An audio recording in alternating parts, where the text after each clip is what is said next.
Saludos cordiales. Mi grupo está conformado por María Gabriela Cerrudo y Mariana Mendoza, estudiantes de la asignatura Ingeniería Sísmica. A continuación, desarrollaremos un documental con el fin de dar a conocer conocimientos de sismología e ingeniería sísmica. Se desarrollarán temas referentes al riesgo sísmico, estrategias que se están utilizando actualmente para disminuir pérdidas humanas durante un terremoto y además ejemplos de edificaciones que han sido diseñadas bajo un enfoque sismo resistente y que han dado excelentes resultados. Sin más que agregar, continuamos.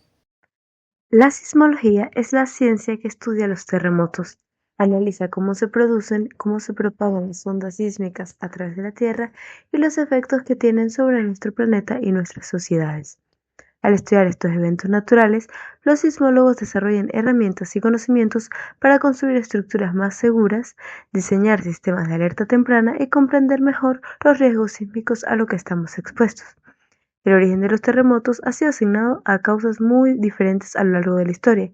En muchos casos, estas explicaciones han estado estrechamente vinculadas a las costumbres o las creencias religiosas de los diferentes pueblos, y han sido atribuidas a la acción de los dioses o a la lucha de deidades maléficas y protectoras. Sin embargo, fue con el método científico que la sismología comenzó a desentrañar los misterios relevantes a los. El análisis de riesgo sísmico es un estudio detallado que busca evaluar la probabilidad de que ocurra un terremoto en una determinada zona y las posibles consecuencias que este evento podría tener en las estructuras, la infraestructura y la población. Es una herramienta fundamental para la planificación urbana, la ingeniería civil y la gestión de emergencias. Un sismo es un movimiento súbito e impredecible de una parte de la corteza terrestre ocasionado por fuerzas que tienen su origen en el interior de la Tierra. Pueden ser de origen tectónico, producidos por el desplazamiento de bloques de la litosfera, o volcánico, producido por la extrusión de magma hacia la superficie. En ambos casos hay una liberación de energía acumulada que se transmite en formas de ondas elásticas, causando vibraciones y oscilaciones que, a su paso, pasan las rocas sólidas del manto y la litosfera hasta arribar la superficie terrestre. La dinámica de la litosfera terrestre y, más en concreto, la teoría tectónica de placas, señala que la litosfera está seccionada en placas que se encuentran sobre el segundo nivel del manto o astenosfera, que es más plástico o pastoso. Dichas placas son arrastradas por las corrientes de convección de la astenosfera, con velocidades relativas de unos pocos centímetros al año. La unión entre dos placas es la llamada falla, cuyos márgenes pueden ser de tres tipos: divergentes, convergentes y transformantes. Los bordes divergentes son zonas de expansión en las que se crea una nueva corteza oceánica a lo largo de una cordillera volcánica submarina situada en el medio de un océano. Estas cordilleras, conocidas como dorsales oceánicas, se extienden a lo largo de miles de kilómetros y, a veces, como en el caso de Islandia, dan lugar a la formación de islas.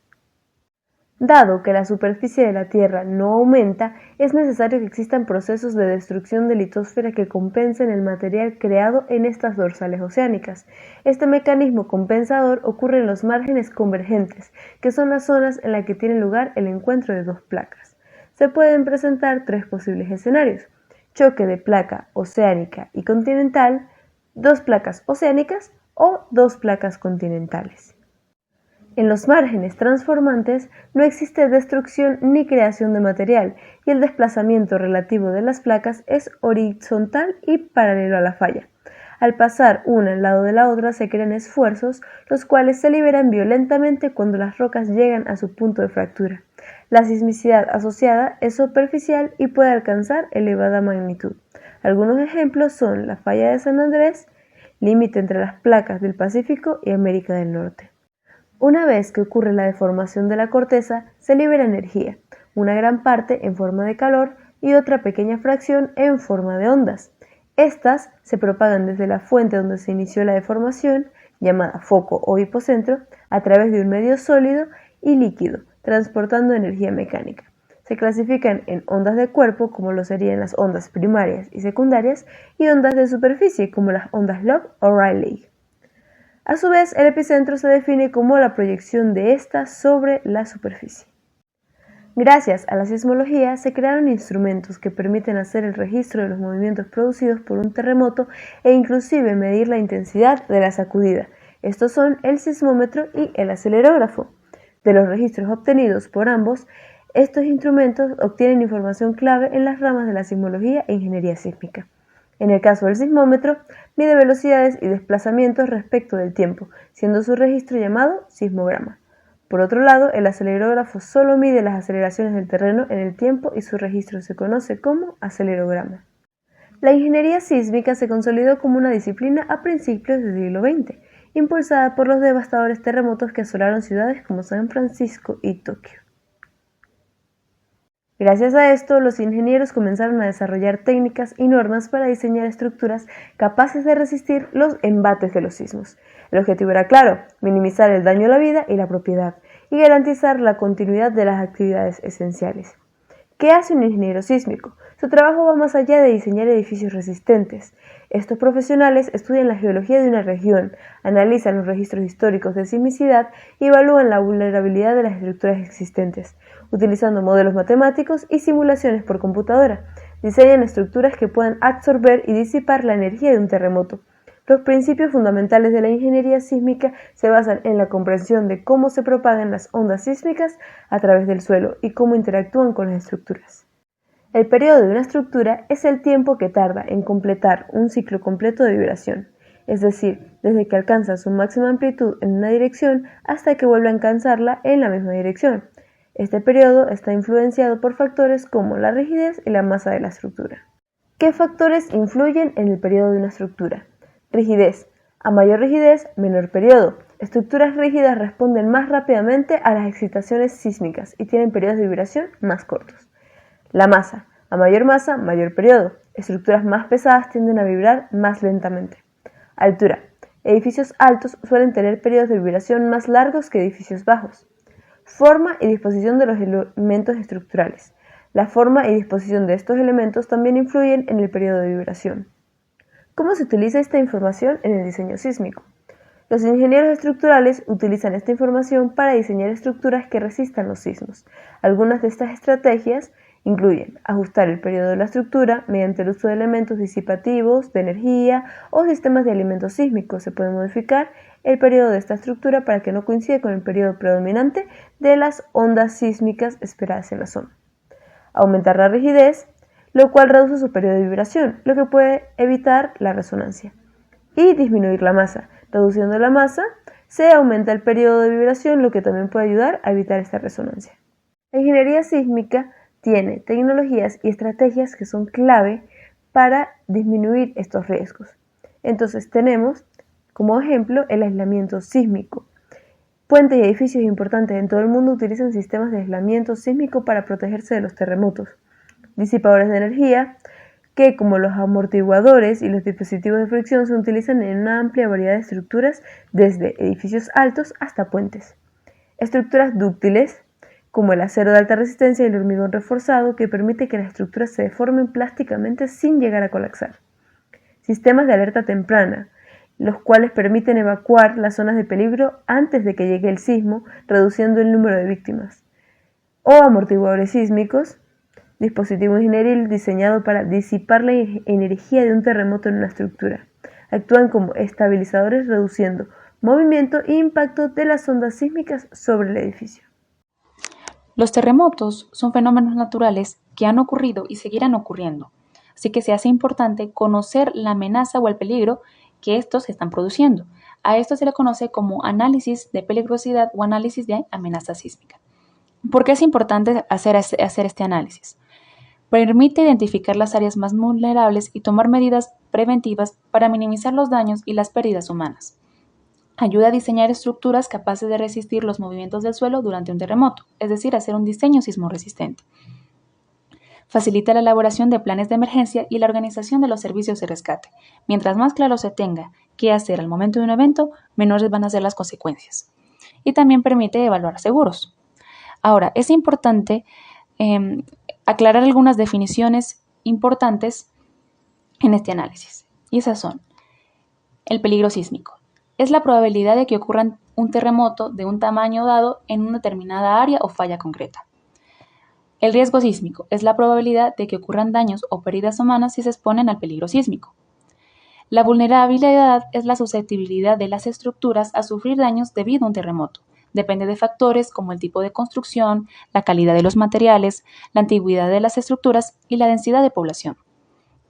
¿Qué es la exposición? Es la cantidad de elementos expuestos al peligro sísmico. Incluye la población, las estructuras, las infraestructuras y los sistemas vitales. Y finalmente, ¿cuál es la definición de consecuencia? Son los impactos negativos que puede causar un terremoto, como pérdidas humanas, daños materiales, interrupción de servicios y pérdidas económicas. Ahora, algo importante que aclarar aquí es de que no siempre un alto peligro o una amenaza alta implica un mayor riesgo, o lo contrario, un bajo peligro disminuye el riesgo. El factor fundamental que incide en el riesgo es la vulnerabilidad. Por lo tanto, mientras menor sea la vulnerabilidad, menor va a ser ese riesgo. Así que la ingeniería sísmica busca disminuir esa vulnerabilidad. ¿Cuáles son las metodologías del análisis? Hay dos metodologías, la metodología probabilista y la determinista. Los métodos deterministas analizan la sismicidad propia de la zona sismogenética que afecta el lugar cuya peligrosidad se estudia, por ejemplo, donde vamos a construir, con objeto de estimar el máximo sismo potencial o que razonablemente se puede esperar en cada una de esas zonas sismogenéticas. ¿Qué sucede? Es difícil estimar el máximo terremoto potencial, además que puede no repetirse con las mismas características. Es por esa razón que esta metodología no es muy actualizada en la actualidad, sino que se utiliza actualmente, más que todo, es la metodología probabilista. ¿Qué pasa con la metodología probabilista? Se basa en un conjunto de procedimientos para determinar la probabilidad de excedencia anual de diferentes niveles de movimiento del terreno en un determinado territorio, es decir, en el sitio donde queremos estudiar la amenaza. ¿Cuáles son estos conjuntos de procedimientos? Definición de fuentes sismogenéticas, caracterización sísmica de las fuentes usando modelos de recurrencia, adopción de una función de atenuación del movimiento fuerte y finalmente la elaboración del espectro de respuesta. La elaboración del espectro de respuesta es el punto final y más importante de este análisis.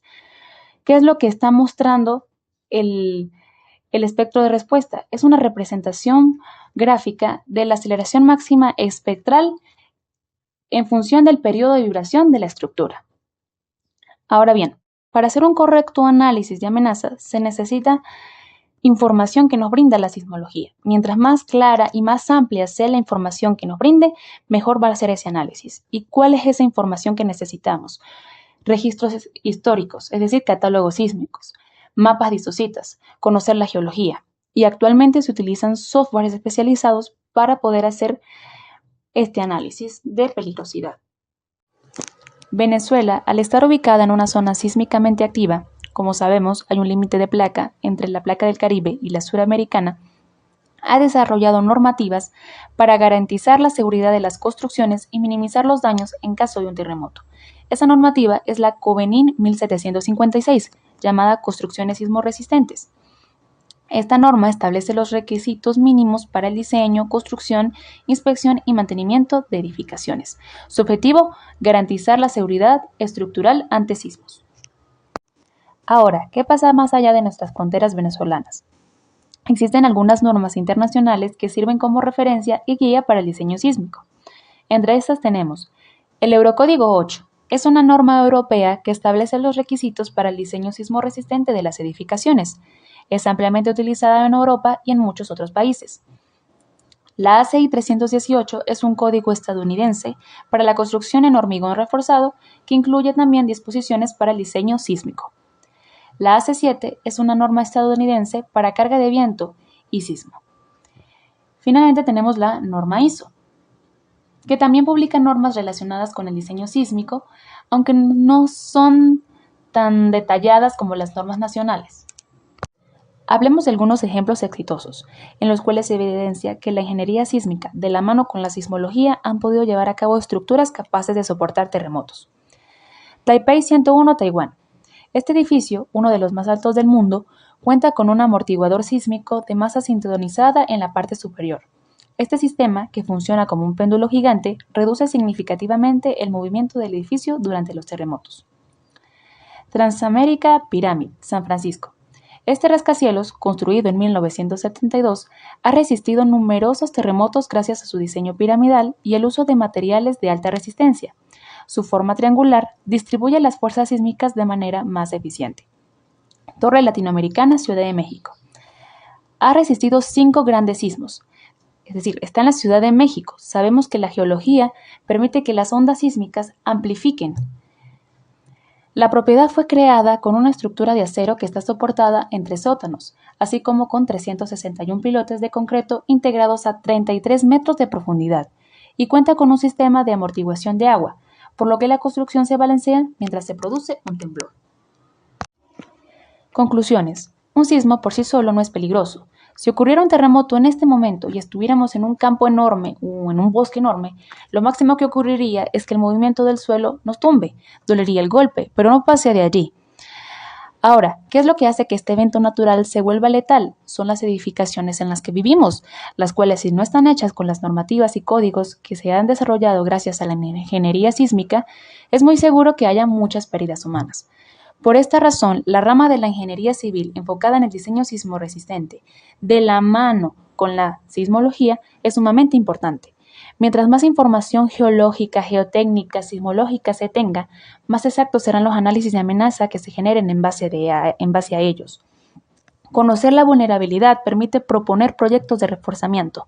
¿Con qué objetivo? Disminuir la vulnerabilidad. Ahora bien, es importante recalcar que los conocimientos que se han utilizado para hacer estos códigos y normativas están en constante cambio. ¿A qué me refiero? Todos los días se aprende algo nuevo, cada día hay más tecnologías. Por esta razón, las normativas y códigos deben estarse constantemente chequeando y actualizando.